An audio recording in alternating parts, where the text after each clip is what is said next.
नमस्कार श्रोते हो. दीपक रेगे कथाकथन चॅनलवर तुम्हा सगळ्यांचं मनापासून स्वागत. श्रोते हो, आज मी तुम्हाला ऐकवणार आहे बा ग केसकर यांच्या चल रे भोपळ्या या विनोदी ग्रामीण कथासंग्रहातली कथा. पण श्रोते हो, तत्पूर्वी तुम्ही जर आत्ता चॅनलवर पहिल्यांदा आला असाल किंवा अजूनपर्यंत तुमच्याकडून चॅनल सबस्क्राईब झालं नसेल तर एकच विनंती करतो, कृपया चॅनल सबस्क्राईब करा. ऐकूया श्रोते हो, बा ग केसकर लिखित तोडगा. गावाकडनं भाकरी आल्या तसे तात्या ट्रॅक्टर मागणं हल्ले. टळटळीत दुपार झाली होती तरी म्हातारा ट्रॅक्टर मागून हालत नाहीसं पाहून ड्रायव्हरसुद्धा चक्रावून गेला होता. हा म्हातारा आपल्याकडनं भरपूर काम करून घेणार, इथे लावलिजाव करून जमणार नाही हे ओळखून त्याने ट्रॅक्टर नीट लावला होता. फाळ नीट चालत होता. तात्यानं तो म्हणत होता, तात्या कशाला तकतक करताय, बसा की सावलीला, बघा कसं पार उलथं पालथं करून टाकतो. तरीही तात्या बांधावरनं हल्ले नव्हते. भाकरी आल्या तेव्हाच ते आंब्याच्या सावलीला गेले.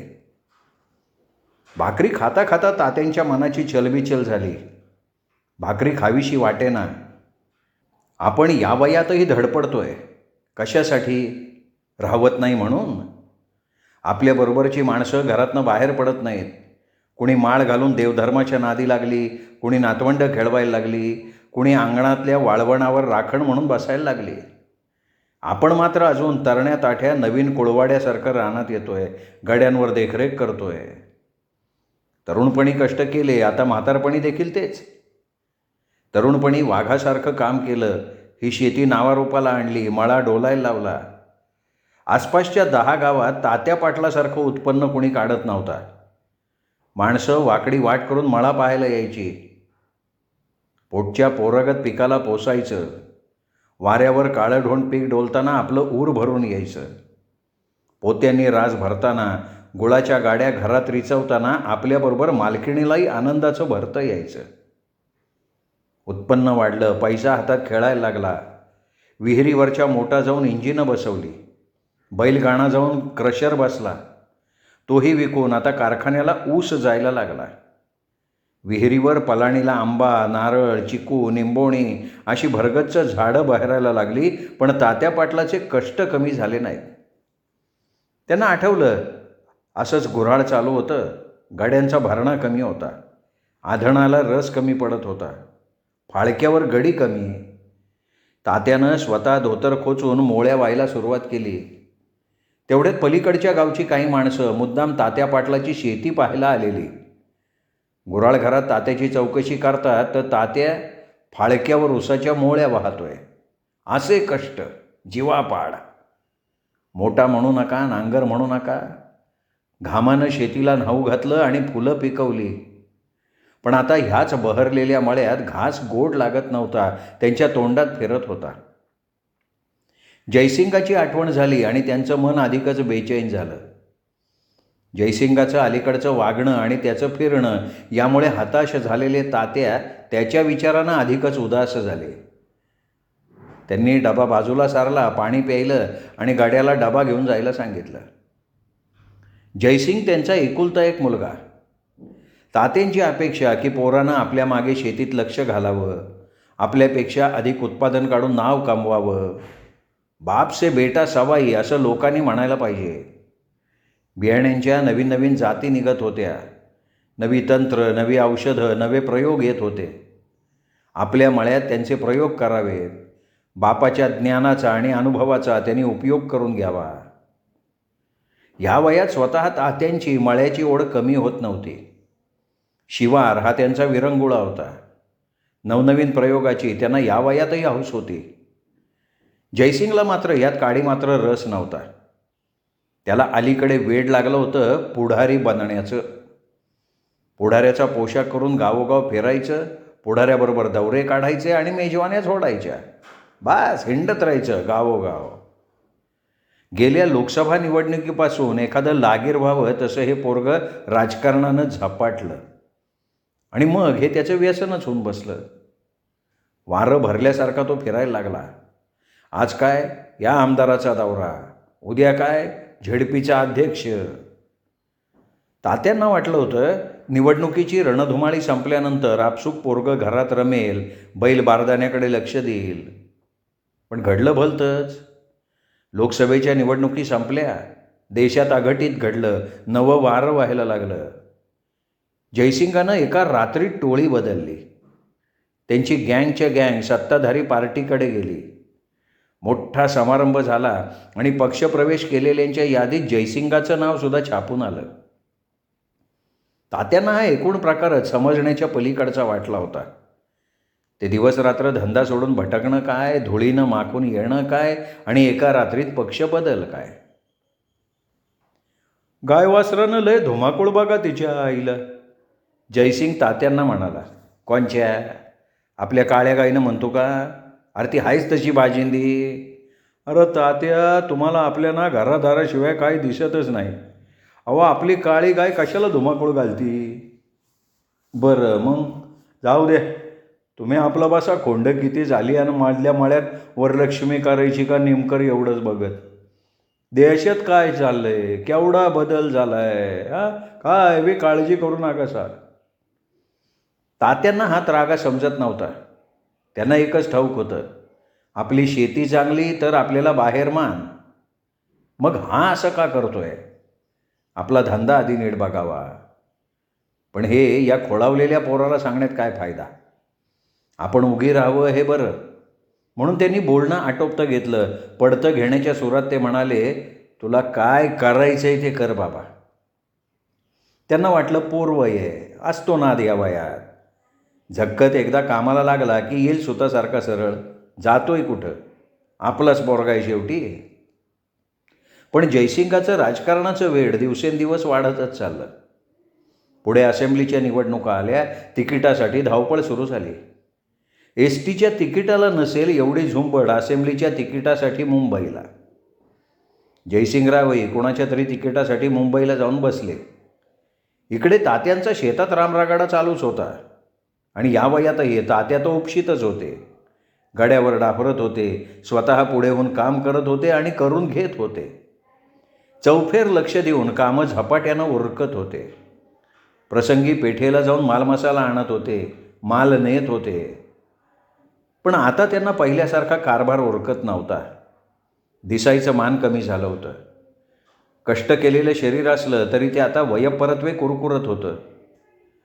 काय भलतं वेड घेतलंय पोरानं त्याच्या आईला, अशी तात्यांनी एकदा कुरकुर केली तर जयसिंगाची आई तात्यांवरच बेनसली. पोरानं नाव कमवावं असं वाटतच नाही जणू. आपण एक त्या मातीत गाडून घेतलं, आता पोराचं नाव 10 गावात होतंय तेही बघवा ना.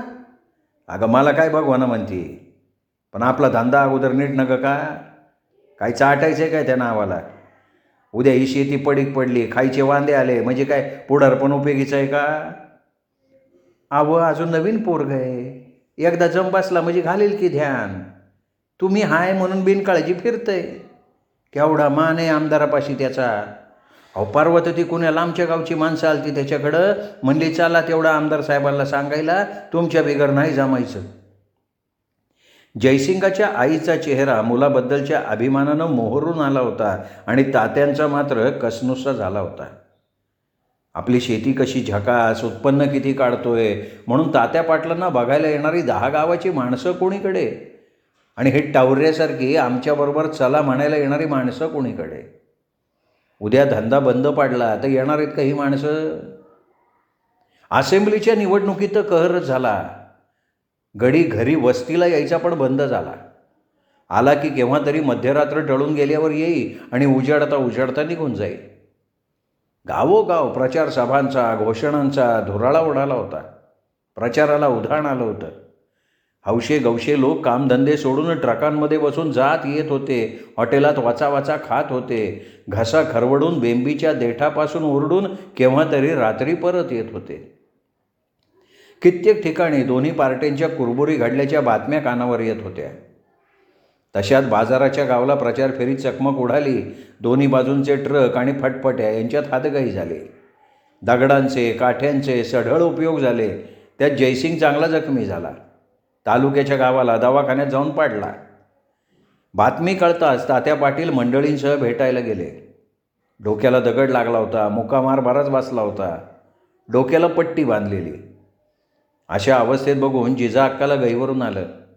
काय र बाबा तुझी दशा ही जयसिंगा?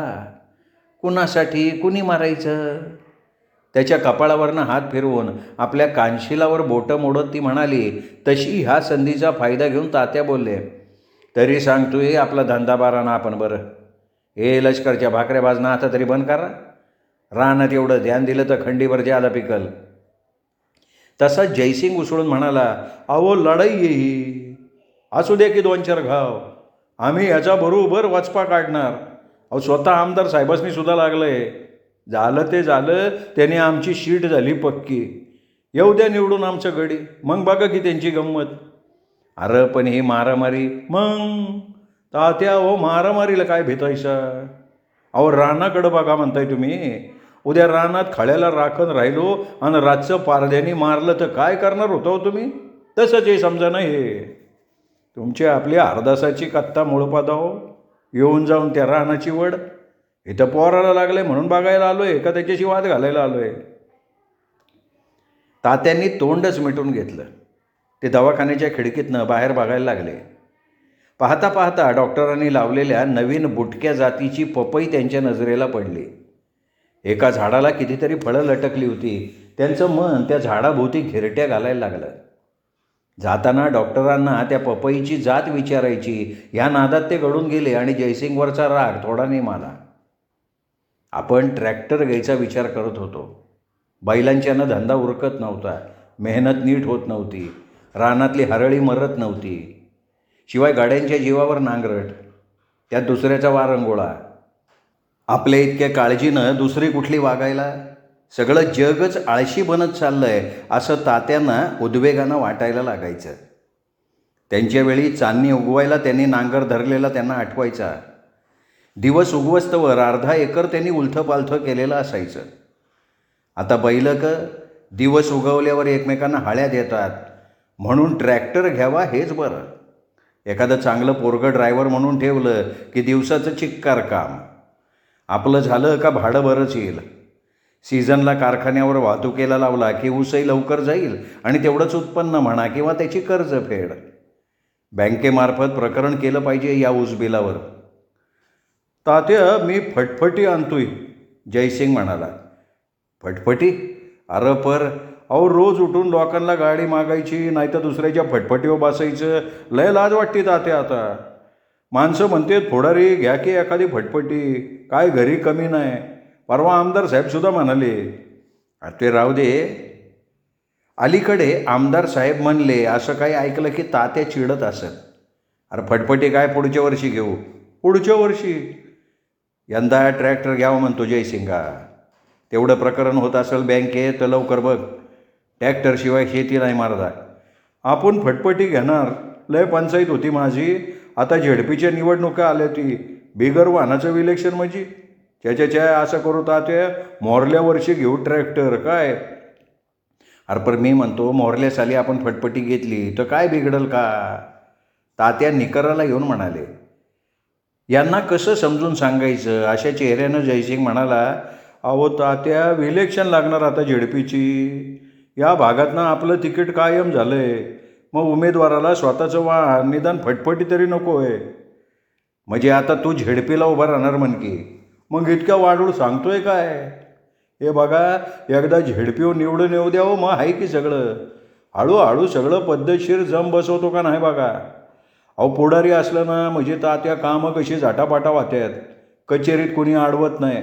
सिमेंट म्हणू नका, मिक्सर म्हणू नका, हे कामं अशी एक्सप्रेस. तुम्हाला वाटतंय हा टावऱ्यावाने फिरतोय पण यातलं गम्य तुम्हाला नाही समजायचं तात्या. तुम्ही आपलं बसला हो नुसतं रान एके रान करत. आता फटफटे आणू द्या. झेडपीओ गेलो का बघा. मॉरलेस आणि मग ट्रॅक्टर आणतो, हिरीवर लाईन बशिवतो, समजा व्यवस्थित. तात्या पाटलांना बोलण्यासारखं आता काही उरलंच नव्हतं. कारण लुगड्याला हात पुसत पुसत जिजाक्का लेकाची बाजू घ्यायलाच घरातनं बाहेर येत होत्या. शेवटी फटफटी आली. तिच्यावर एकाला दुसरा जोडीला घेऊन फिरणं आलं. मग खिशात 10च्या ऐवजी 100ची नोट हवी असायची. शिवाय जयसिंग घरी येईस्तवर जीव टांगणीला लागायचा तो वेगळा. कुठे अपघात बिपघात नाही झाला म्हणजे बरं. आता यंदा भाड्यानं ट्रॅक्टर लावून नांगरट करून घेणं भाग पडलं होतं.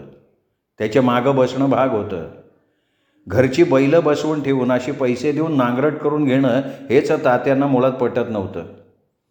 पण मेहनत चांगली होईल, हरळी खलास होईल, रानाला फूल चढेल म्हणून त्यांनी हा घाट घातला. संध्याकाळ झाली. तात्यांनी उसाचं टिपरू काठीसारखा हातात घेतलं, गावाकडे चालायला लागले. वाड्यात शिरले. डोक्यावरचा पटका खुंटीला टांगून ठेवून त्यांनी घरात थाळी दिली. जरा तांब्या घ्या, चुळगोळणा करायला बाहेर. जिजाक्कांनी तांब्या आणून दिला. तोंड धुवून त्यांनी सहजपणे विचारलं, अजून आलेले दिसत नाही जणू फोडारी. काय सारखं उन्हं बोलत असतो पोराला? खरे म्हणा, पिकतं तिथं इकत नाही. फणकऱ्यानं जिजाक्का तांब्या घेऊन घरात जात म्हणाल्या, मोटरसायकल दिसत नाही आहे म्हटल्यावर आपण तो प्रश्नच विचारायला नको होता, हे तात्यांना उमगलं. हळूहळू कडूसं पडत गेलं. गुरं रानातनं आली. बैलांना पेंडखाडा झाला. गड्यांनी वैरण तोडून त्यांच्या पुढ्यात टाकली. ओसरीवर घरात कंदील लावून झाले. माना हलवून हलवून गुरं चिपाडं फोडायला लागली. त्यांच्या गळ्यातल्या घुंगरांनी ताल धरला. धारच्या चुळका चरवीत वाजायला लागल्या. कोंबड्यांची झापाखाली दबक्या आवाजातली कुरकुर सुरू झाली. मग जरा वेळानं जेवणाची तयारी झाली. अलीकडे तात्याने जयसिंगाची वाट बघायचं सोडून दिलं होतं. त्याचा नेम नसे. आला तर येई, नाही तर आमदार साहेबांच्या बंगल्यावर राहिलो म्हणे. कोणास ठाऊक कुठं पडत असे. आत्ता त्यांनी जेवण केलं आणि तंबाखू मळत घोंगडं घेऊन ते चौकातल्या बाजेवर आले. पटका उशाला घेऊन घोंगडं बाजेवर अंथरलं आणि चादर पायथ्याला ठेवून ते कैसे थकून मांडी घालून बाजेवर बसले. तेवढ्यात फटफटी वाजली. दरवाजासमोरून सुरेख वळण घेत फटफटी आत शिरली. प्रकाशाचा झोत त्यांच्या अंगावरनं फिरून गेला. फटफटी बंद करून जयसिंगा झेपा टाकत वाड्यात घुसला. पाठीमागं बसलेल्या टोपीवरची धूळ झटकत वाड्यात आला. तिकीट मिळालं, आता काय काळजी नाही, आता निस्ता धुमाकूळ उडून देतो बघा तात्या. जयसिंग खाली वाकून त्यांना नमस्कार करत म्हणाला, अरा अरा अरा आयुष्यवंत हो, पर तिकीट कसलं म्हणतोय? तात्यांनी बावरून विचारलं. अहो कसलं म्हणून काय विचारताय तात्या? अहो झेडपीचं. बरं का तात्या, जयसिंगराव आता झेडपी मेंबर होणार. अहो उद्या तर फॉर्म भरायचा आहे. कुठं तुम्ही? मागं बसून आलेला तो सोटेराम म्हणाला. तेवढ्या जयसिंग आत निघून गेला होता. तात्यांचा चेहरा कसनुसा झालेला पण त्या दोघांनाही दिसला नाही. जयसिंगानं त्या पाहुण्याला आत जेवायला बोलवलं. उत्साहानं मोठमोठ्यांदा गप्पा मारत त्यांनी जेवण उरकलं आणि ते समोरच्या ढेलजेत झोपायला निघून गेले. पोरगं कायमच्या हातातून गेलं याची तात्यांना आता मात्र खात्री झाली. एकदा का निवडून आला का सोलापूर पंढरपूर करत बसेल. दारूसारखंच व्यसन आहे. रोज नवीन लपडं, नवीन भानगड आणि नवीन दावरा. आता कशाचं शेतीकडं लक्ष देतोय हा? आपल्याला वाटत होतं हा 2 दिवसाचा नाद आहे, पण आता पक्का गोर फटला. तात्या सुन्न नजरेनं आकाशातल्या चांदण्या मोजत राहिले. शेवटी त्यांनी मनाशी काही एक विचार पक्का केला आणि मग हात त्याच्या बायली असंच केलं पाहिजे, याच्याशिवाय याची नाही घोड मोडायची, असं पुटपुट ते झोपी गेले. नेहमीपेक्षा तात्या आज जरा लवकर उठले. सगळं झटपट आवरलं. जिजाक्काला त्यांनी आंघोळीला पाणी ठेवायला सांगितलं, तसंच 2 भाकरी टाकायला सांगितलं. त्या बिचारीला काही कळेना कुठे परगावी निघालेत अचानक हे.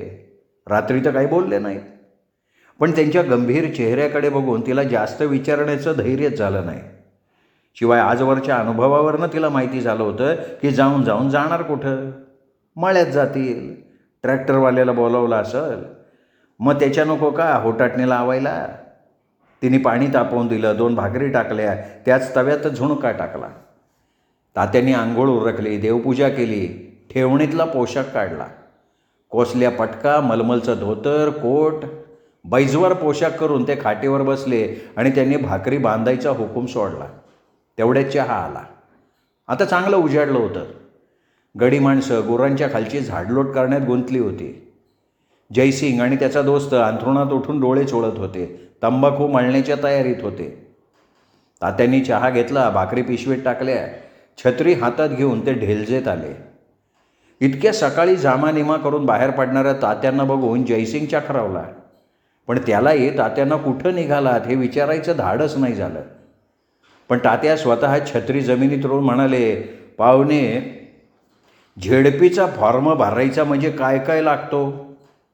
पाहुणा उत्साहानं सरसावून बसत म्हणला, काय डिपॉझिट लागतं 200-250 रुपये, झालं तर पार्टीचं तिकीट लागतं, ग्रामसेवकाचा दाखला लागतोय आणि एखादा सूचक लागतोय. हां, मी बी भरलेला नाही झेडपीचा फॉर्म खरं, पण आता जयसिंगरावाला होईल ना माहिती, नाही का? हसत हसत म्हणाला. नाही, मला सांगा, पार्टीचं तिकीट नसन तर? तात्यांनी विचारलं.